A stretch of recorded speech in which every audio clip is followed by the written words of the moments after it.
Good morning, Valley. Today on Valley por Vida, we are checking in with our friends at RGV Focus to learn all about educational opportunities for students in our RGV community.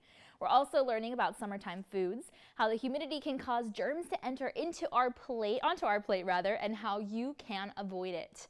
We've got post-pandemic dating tips when it comes to virtually meeting someone, plus info on new mental health and wellness courses being offered for students in the Valley. Now, there is so much going on, and we've got those details for you. Valley por Vida starts right now.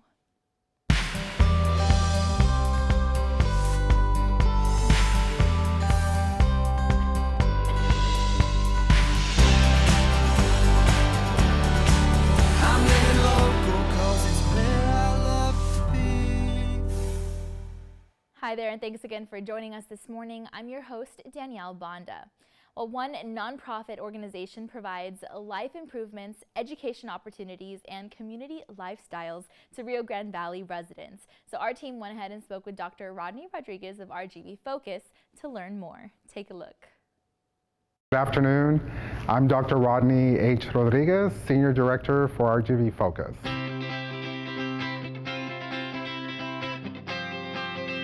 So RGV Focus is a collective impact organization, and we serve the four-county area here in the Rio Grande Valley. Our main focus is to ensure that students are able to continue their educational path through college readiness, access, and success.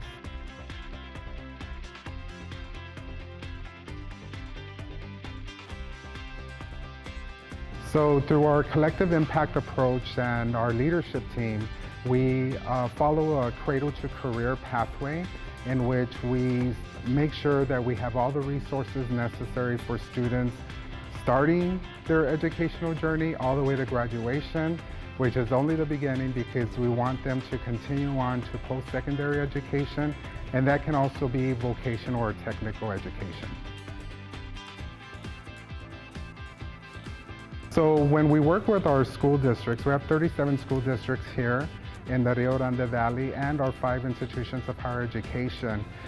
We love to see the progression of our students advance into whatever field that they so choose, but we want to ensure that when they do graduate that they're college ready, and when they enter into either the workforce or the academic realm, that they're ready to succeed and get that degree.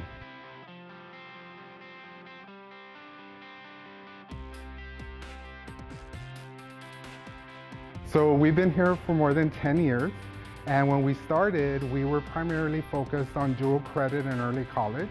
And since then, we've advanced and we've actually grown to incorporate workforce, economic development opportunities, and that's something we're working with our post-secondary partners at this time.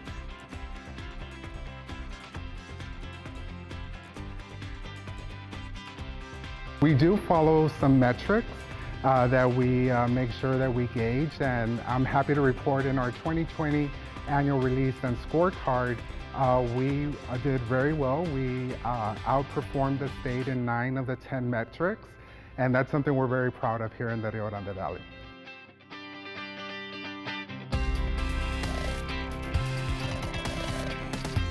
But one of the bright spots is we have really advanced in our percentage of students enrolling immediately into post-secondary. We're at around 58% here in the Rio Grande Valley, outperforming the state.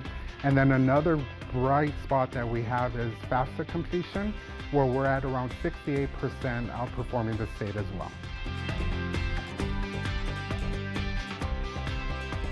It's our collaborative initiatives with our leadership team, our partnerships, everyone that we're working with here in the Rio Grande Valley. We've really done a phenomenal job in advancing educational opportunities for our students.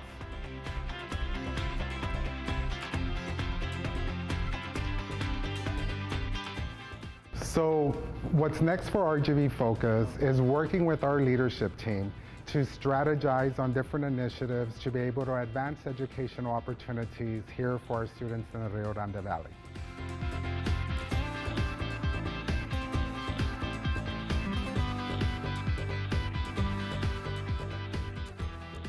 So through different initiatives like the one that we just had with our Dell deployment, when we gave out over 2,100 2-in-1 Chromebooks to families across the Rio Grande Valley, this is the type of example of collaboration and teamwork that we work with our partners to be able to provide resources to our students and the families here in the Rio Grande Valley.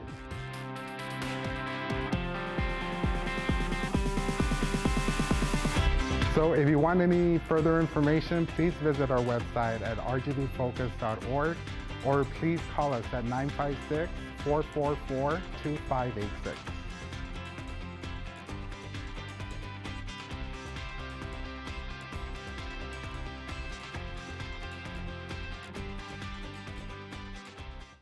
You can also feel free to visit cftexas.org if you'd like more information. All right, well, the CDC says many people get sick, hospitalized, or pass away from food-borne diseases each year in the United States. And rates of these illnesses increase during the summer months because germs grow faster in warmer, more humid weather. So if you're planning on having barbecues, picnics, or beach fun this hot summer, then you'll need to keep in mind some important health and safety tips, and we've got you covered. Go ahead and check it out. Good morning, everyone. My name is Meredith Carruthers, and I'm a food safety specialist with the U.S. Department of Agriculture. And today we're going to talk about some tips to keep you and your family safe from foodborne illness while you're outside this summer, grilling, camping, any of that sort of fun stuff. One of the easiest things you can do, when you're out and about in your own home to keep yourself safe from foodborne illness is to wash your hands and keep your hands clean. Bacteria like to, we're touching lots of stuff, right? And so bacteria like to move around, and hands are a great way for them to do that. So we want to try and stop that from happening. The best thing to do is to wash your hands. You want to use warm soapy water, for a full 20 seconds of scrubbing when you can. But, with being outdoors this summer, we know that running water isn't always as accessible. So any kind of hand sanitizer that has 60% alcohol content, as well as, moist towelettes, things like those are going to be some great options to keep your hands clean while you're out and about, not necessarily near that running water. But otherwise, yes, hand washing is so important. So when you're cooking, especially, on the grill, really any time that you're doing summer cooking or even year-round cooking, bacteria are present in meat and poultry products, and one of the ways that they can be destroyed is to fully cook to the safe internal temperature.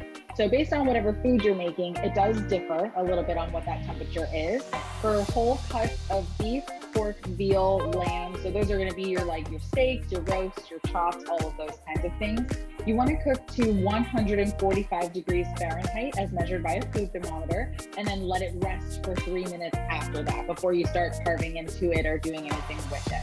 Any kind of ground beef, pork, veal, lamb, you're going to need to cook to 160 degrees Fahrenheit. And then any kind of poultry, whether it's whole or ground, needs to be 165 degrees Fahrenheit as measured by that food thermometer. So bacteria like to grow at warmer temperatures. So one of the first things to keep in mind is to make a plan for how you're going to keep your foods cold. We have this saying for you want to keep, cold foods cold and hot foods hot, and keep them out of the danger zone. The danger zone is a range of temperatures between 40 degrees Fahrenheit and 140 degrees Fahrenheit, where bacteria really like to thrive and they'll grow rapidly. We actually do have a consumer food safety hotline called the Meat and Poultry Hotline, where you can call and ask live food safety specialist questions about, the picnic you're going to. If you think you did something wrong and you have any questions, you can call us and chat with us about any food safety questions that you have. We can be reached Monday through Friday from 10 a.m. to 6 p.m. Eastern time. So you can by phone at 1-888-MP-HOTLINE, so 1-888-674-6854. You can also live chat with us at those same times at ask.usda.gov, as well as email us at mphotline@usda.gov. If you don't want to necessarily chat with us, you can also go on our website. We have lots of great information and content on there, fsis.usda.gov, as well as foodsafety.gov has a lot of great information as well from us, as well as FDA, CDC, and other government agencies. there you go. Remember to wash your hands when preparing your food this summer, and keep in mind these tips to avoid germs in your food. Again, you can feel free to visit usda.gov. All right, well, it's time now to take a commercial break, and then we've got to look at your local weather updates. But be sure to stay tuned because Valley por Vida will be back. And we'll be talking all about mental health information for you to keep in mind this summer. That info plus so much more coming up.